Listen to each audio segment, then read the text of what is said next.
देवी पार्वती ने कहा, हे देवताओं के भी देवता, जगत के पति शंकर भगवान, प्रभास क्षेत्र में स्थित ब्रह्मा जी की प्रिया जो सावित्री देवी है, उनका चरित्र आप मुझसे कहिए,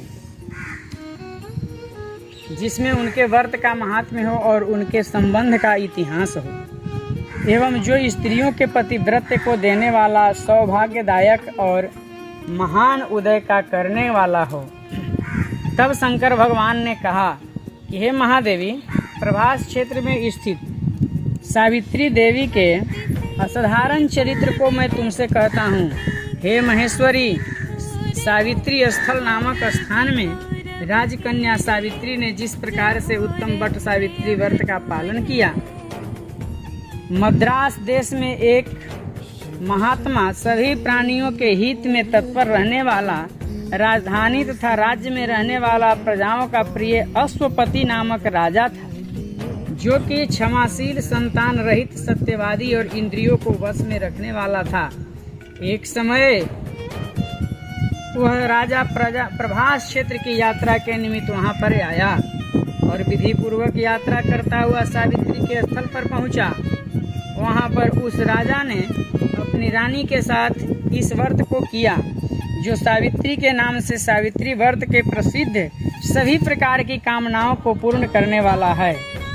भूर्भुवस्व, भूलोक, भुवलोक, स्वर्गलोक, इस मंत्र की साक्षात मूर्ति बनकर स्थित ब्रह्मा जी की प्रिया सावित्री देवी उस राजा पर प्रसन्न हुई। कमंडलू को धारण करने वाली वह सावित्री देवी दर्शन देने के बाद पुनः अदृश्य हो गई और बहुत दिनों के बाद उसी राजा के यहाँ देवी के समान रूप वाली कन्या के रूप में उत्पन्न हुई। सावित्री की प्रसन्नता के प्राप्त तथा सावित्री की पूजा करने के बाद हुई, अतः राजा ने ब्राह्मणों की आज्ञा से अपनी उस कन्या का नाम भी सावित्री रखा। वह राजकन्या सावित्री साक्षात शरीर धारण की हुई लक्ष्मी के समान सुशोभित होती हुई बढ़ने लगी और धीरे धीरे सुकुमार अंगों वाली वह यौवन अवस्था को प्राप्त हुई, जिसके मध्य भाग सुंदर और नितंब भाग विस्तृत थे और जो सुवर्ण की प्रतिमा के समान दिखाई पड़ती थी। लोग उसे देखकर यही समझते थे कि यह कोई देव कन्या है। कमल के सदृश समान विशाल नेत्रों वाली एवं तेज से अग्नि के समान प्रज्वलित होती हुई वह सावित्री महर्षि भृगु द्वारा कहे हुए सावित्री व्रत को करने लगी, जिसके आरंभ में सुंदर वर्ण वाली, उसे उपवास करके शीर से स्नान की हुई सावित्री देवता की प्रतिमा को पास जाकर अग्नि में हवन करके ब्राह्मणों से स्वस्ति वाचन कराया और उन ब्राह्मणों से अवशिष्ट पुष्पांजलि ग्रहण करके सखियों से घिरी हुई लक्ष्मी देवी के समान सुंदर रूप से सुशोभित होती हुई ब्रारोहा वह राजकन्या समीप में जाकर पिता के चरणों में प्रणाम कर प्रथम प्राप्त पुष्पांजलि को निवेदित कर हाथ जोड़कर राजा के पार्श्व में स्थित हुई। युवावस्था को प्राप्त हुई देखकर राजा ने उसके विषय में मंत्रियों से सलाह लेकर राजकन्या से कहने लगे, हे पुत्री, तुम्हें योग्य वर देने का समय आ गया है। मुझे कोई तुम्हारे तेज से घर्षित होकर तुम्हें मांगने में के लिए भी नहीं आता और मैं भी विचार करने पर तुम्हारी आत्मा के अनुरूप वर को नहीं पा रहा हूँ। अतः हे पुत्री, देवताओं के निकट मैं जिस तरह निंदनीय न हो, ऐसा तुम करो। मैंने धर्म शास्त्रों में पढ़ा और सुना भी है कि यदि पिता के गृह में रहती हुई विवाह के पहले जो कन्या रजो धर्म से युक्त हो जाती है, वह शूद्रा के समान समझी जाती है तथा उसके पिता को ब्रह्महत्या के समान पाप लगता है। इसलिए हे पुत्री, मैं तुमको भेज रहा हूँ कि तुम स्वयं अपने योग्य वर ढूंढ लो। वृद्ध मंत्रियों के साथ शीघ्र जाओ और मेरी बात को मानो। इसके बाद जैसा कहते हैं वैसा ही होगा। ऐसा कहकर सावित्री घर से निकलकर राजर्षियों के रम्य तपोवन की ओर चल पड़ी और वहां पहुंचकर माननीय वृद्धजनों को प्रणाम कर सभी तीर्थों और आश्रमों में जाकर पुनः मंत्रियों के साथ सावित्री अपने गृह पर आ गई और वहाँ पर पिताजी के समक्ष पवित्र देव ऋषि नारद को बैठे हुए देखा। आसन पर बैठे हुए नारद जी को प्रणाम कर मुस्कुराती हुई जिस कार्य के लिए वन में गई थी सारी कथाएं उससे कहने लगी। सावित्री बोली, हे देव ऋषि नारद, शाल्य देश में धर्मात्मा ध्रुमसेन नाम से विख्यात एक राजा हैं जो दैववश अंधे हो गए हैं। उस समय उनके छोटा सा एक बालक और उसकी माँ थी। ऐसे समय में अवसर पाकर उनका पूर्व बैरी रुक्मी नामक एक सामंत राजा ने उनसे छीन लिया।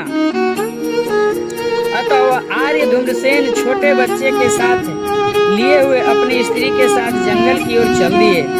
उनका वह पुत्र वन में ही बड़ा होकर परम धार्मिक सत्य बोलने वाला है। अतः अपने अनुरूप पति समझकर मैंने उसे मन से वरण कर लिया है। यह सुनकर नारद जी ने कहा, हे राजन, सावित्री ने यह बड़ा कष्टप्रद कार्य कर डाला। बाल बुद्धि होने से इसने केवल गुणवान समझकर सत्यवान को वरण कर लिया।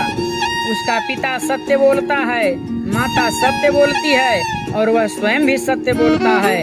इससे उसका नाम मुनियों ने सत्यवान रखा है। उसको नित्य अश्व घोड़े प्रिय हैं। मिट्टी के घोड़े बनाया करता है तथा चित्र में भी घोड़े को लिखता रहता है। इससे उसे चित्राश्व भी कहते हैं। सत्यवान दान और गुण में रंती देव के शिष्य के समान है। ब्राह्मणों की रक्षा करने वाला और सत्यवादी तथा अवसीनर शिवी के समान है।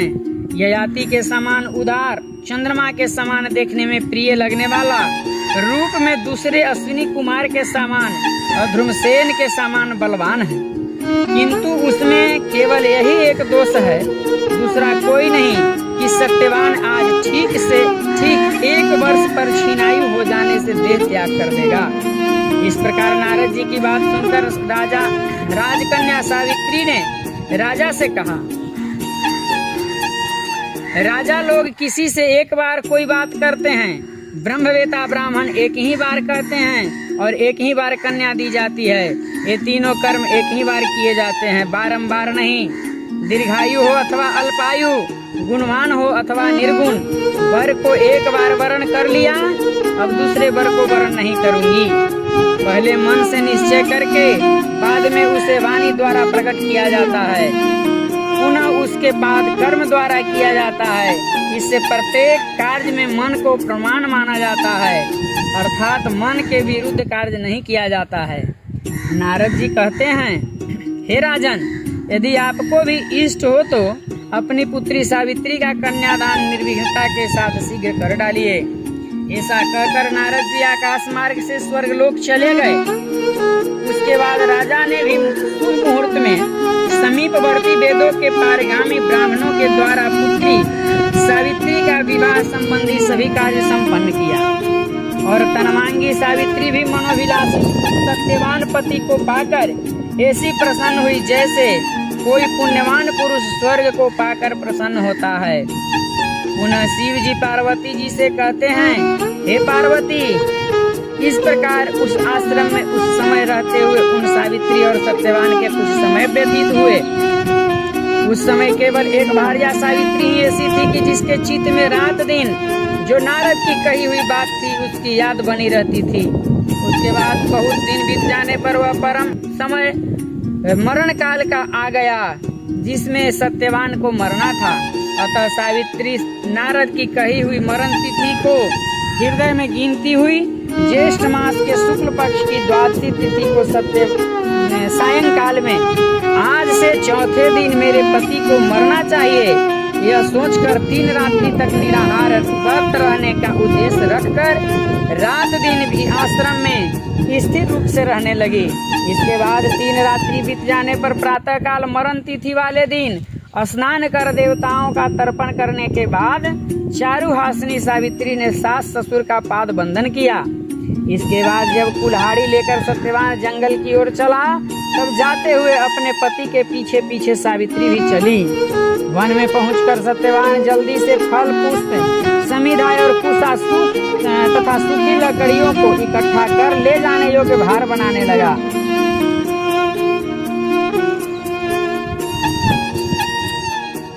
लकड़ियों को काटते काटते उसके सिर में पीड़ा होने लगी, जिससे उस कार्य को छोड़कर बट वृक्ष की एक शाखा को सहारा लेकर सावित्री से कहने लगा कि हे सुंदरी, सिर की वेदना मुझे दुख दे रही है, अतः मैं तुम्हारी गोद में क्षण भर सोना चाहता हूँ। सावित्री ने दुखित होकर कहा, हे महाबाहो, आप विश्राम करें, पीछे हम श्रम को दूर करने वाले आश्रम को चलेंगे।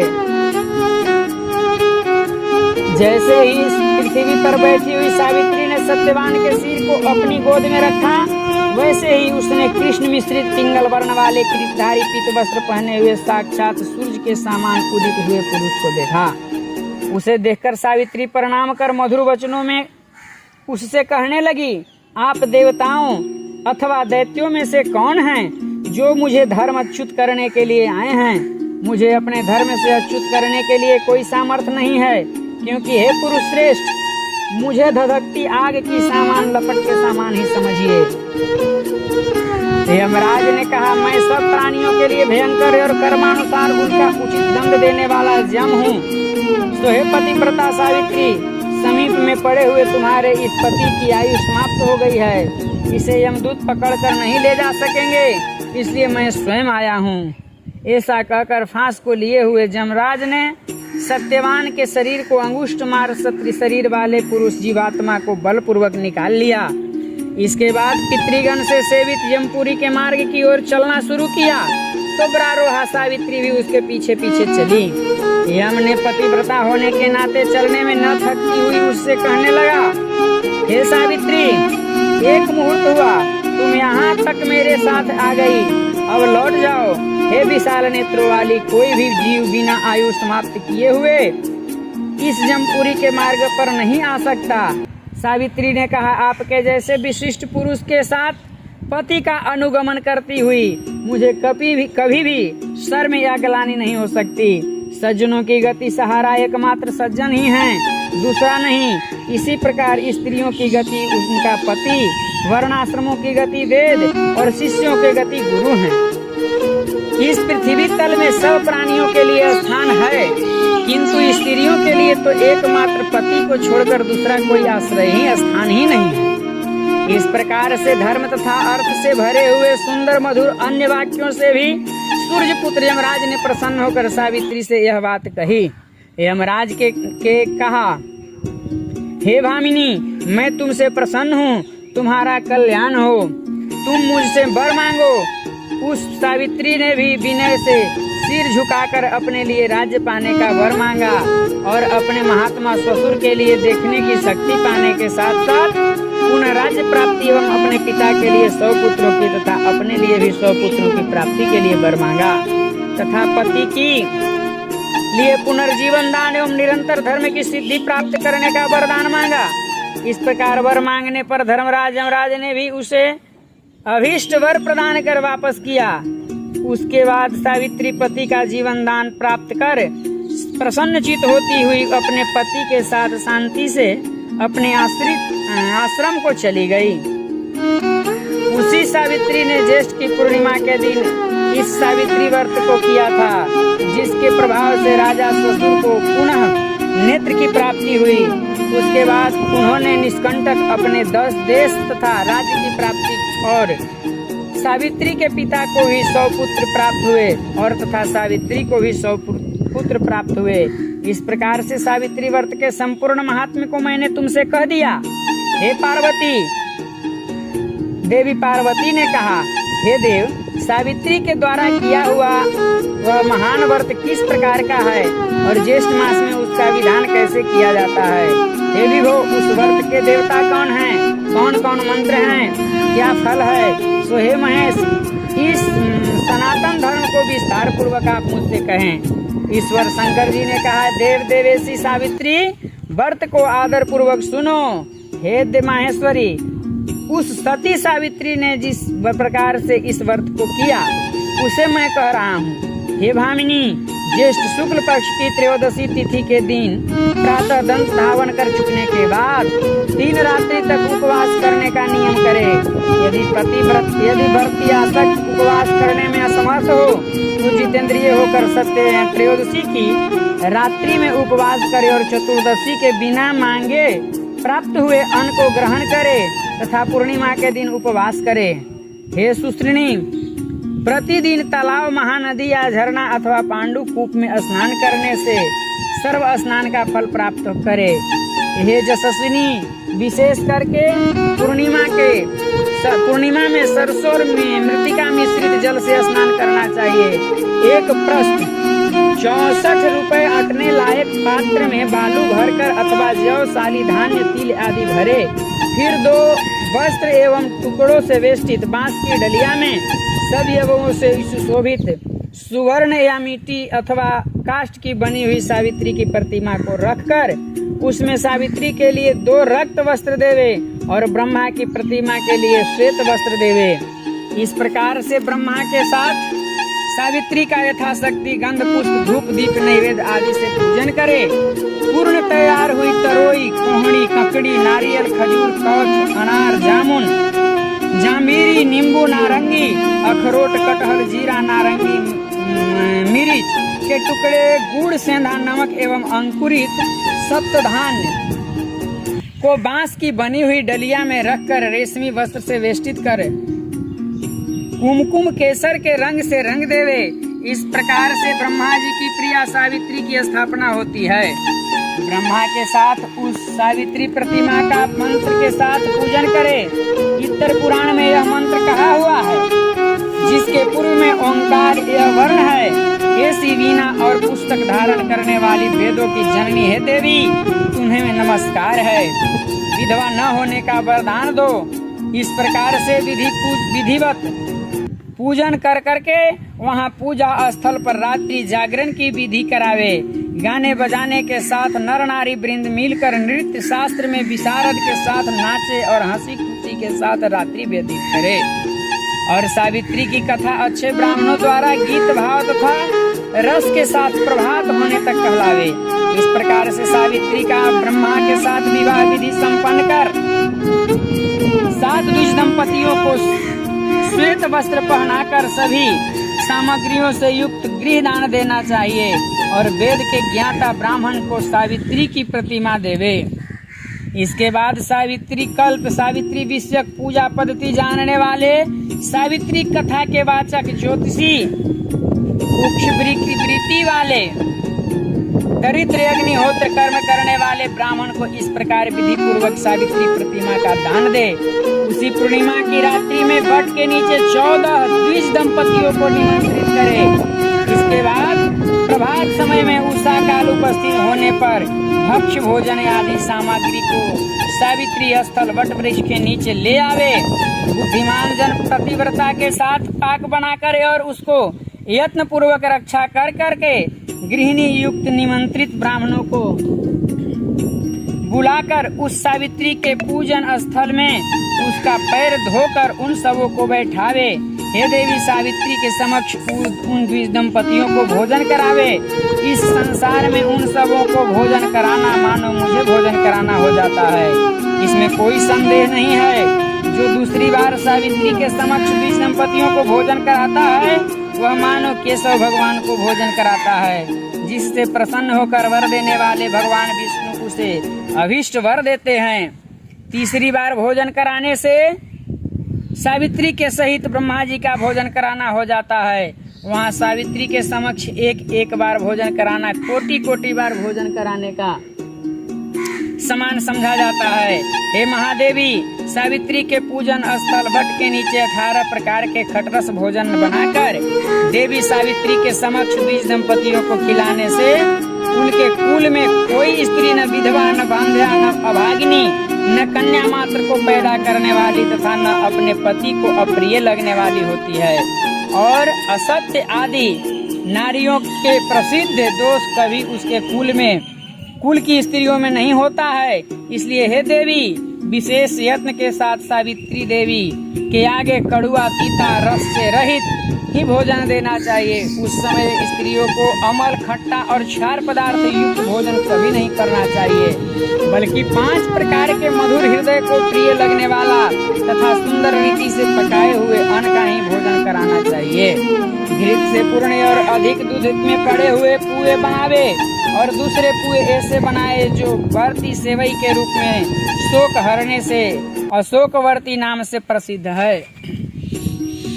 तीसरे पुए खजूर के बने हुए होने चाहिए। चौथे गुड़ और घृत से युक्त समयाव के समान रूप में होना चाहिए। जो स्त्री सबों को दान करती व स्वयं खाती है वह पुरुषों के लिए आह्लादकारिणी एवं स्त्रियों के लिए अत्यंत प्यारी धन धान्य तथा बहुत बड़े कुटुंब वाली होती है। वो के दान से उसके कुल में ज्वर, संताप और किसी प्रिय के वियोग का दुख नहीं होता है। अशोकवर्ती के दान से 21 पीढ़ी तक उसका कुल बहुओं, लड़कों, अनगिनत दास दासियों से भरा रहता है।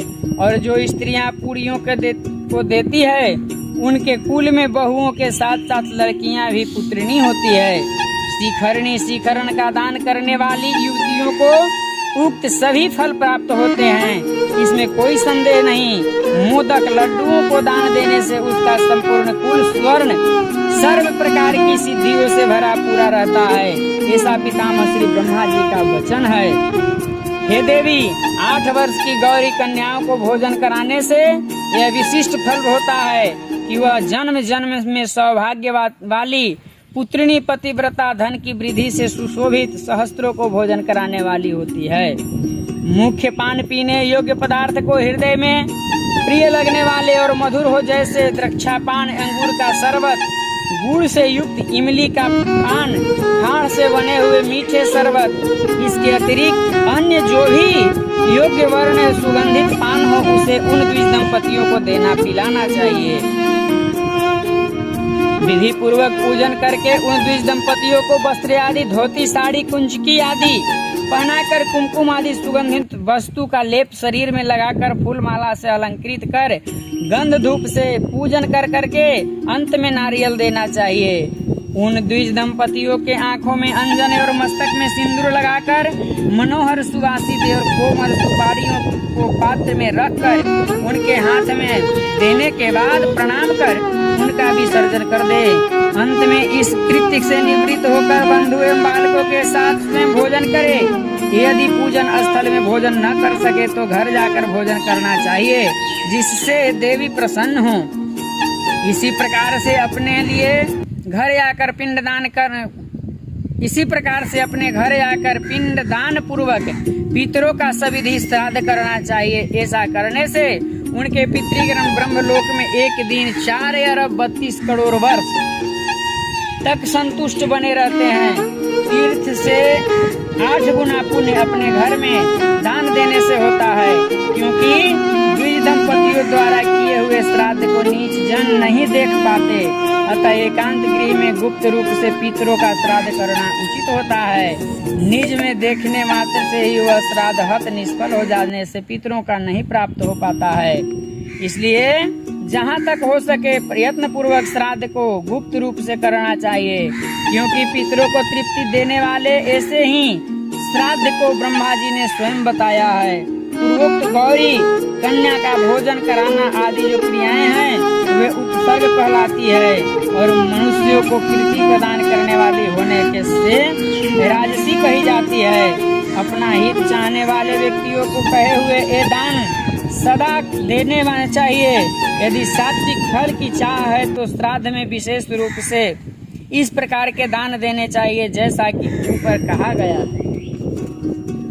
हे देवी, सावित्री व्रत का उद्यापन सभी प्रकार के पापों से छुटकारा पाने के लिए मनुष्यों को अनावश्यक स्नान करना चाहिए।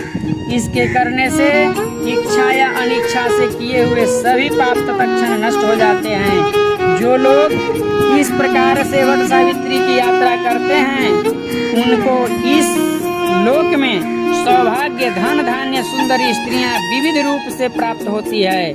इस यात्रा विधान को जो कोई मनुष्य भक्ति पूर्वक करता है या इस वट सावित्री व्रत कथा को सुनता है वह पापों से छुटकारा पा जाता है। हे देवी, जो पुरुष ज्येष्ठ की पूर्णिमा के दिन विधि पूर्वक सावित्री के पूजन स्थल वट वृक्ष के 108 या 54 अथवा 17 प्रदक्षिणा यत्न पूर्वक करते हैं तो उनके द्वारा अज्ञान पूर्वक किए हुए अगम्य स्त्री के साथ गमन रूपी पाप अथवा अन्य भी किए हुए पाप नष्ट हो जाते हैं। इसमें कोई संदेह नहीं है। जो उक्त सावित्री के स्थल वट वृक्ष के नीचे जाकर संध्या बंधन किया करते हैं और अपनी पति के हाथ में लिए हुए पांडुकूप के जल से, सुवर्ण की झारी अथवा मिट्टी के झारी से हे भामिनी जल ले आकर संध्योपासन करते हैं। उनके द्वारा 12 वर्ष तक की संध्योपासना की हुई मानी जाती है। पांडुकूप में स्नान करने से अश्वमेध जल का फल प्राप्त होता है। दान देने से 10 गुना फल और उपवास करने तथा सुनने से अनंत फल प्राप्त होता है। इति श्री स्कंद पुराण अंतर्गत प्रभास खंड स्थित सावित्री व्रत कथा संपन्न। प्रेम से बोलिए शंकर भगवान की जय।